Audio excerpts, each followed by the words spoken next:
Hello everyone. I wanted to show you how to get to our coding apps and also give you a little introduction to Scratch. So from our regular school website, you hover over Library and Resources and click on the library site.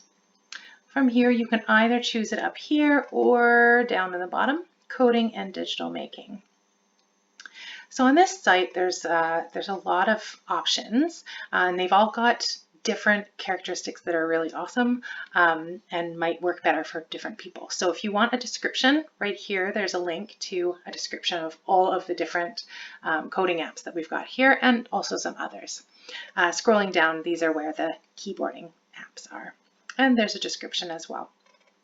Today we're going to look at Scratch. So there is a Scratch Junior, and I've put an example of what that looks like on our George J. Library website, so you can take a look at that. For that, it only works on the app. But here you've got Scratch, regular Scratch.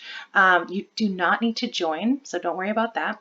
You can just start creating, but I like starting at ideas up here at the top. And there are a number of tutorials.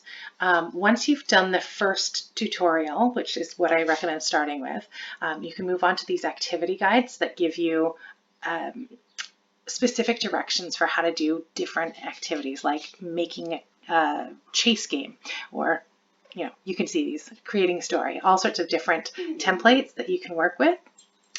And then later on, you can also do some starter projects. Those are much more complex, and I definitely recommend starting with the tutorial first. So let's press try it. And it creates a project. Now this already has a template, or it looks like it has a template. It doesn't really, okay? So you can watch this tutorial, and I highly recommend it because it'll show you what to do. For now, I'm just going to get out of there. And basically, to make your little dude move around or do things, you need to have some of these blocks moved into this area. So anywhere there's a white box, you can change it. So say you wanted to move it 5 steps, then you go over here, and that will be the first step that it takes. You can also want it pointing in a certain direction, 90 degrees, then that would be what you do.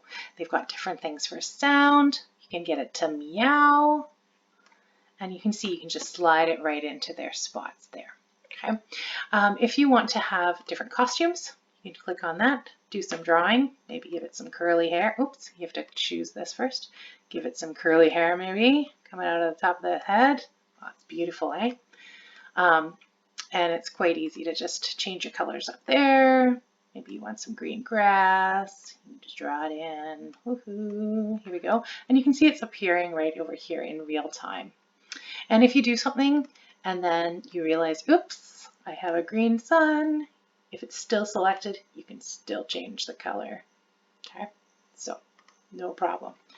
Yeah, so once you've got a few things in here, you can just click on the thing and it'll do the 3 things. It's quite quick, right? And then you've got your first animation. So start off with a tutorial and have fun with it, because it's meant to just teach you that step-by-step getting things, how do you get from point A to point B, but it's really fun to play with. So I hope you enjoy. Have a good day. Bye.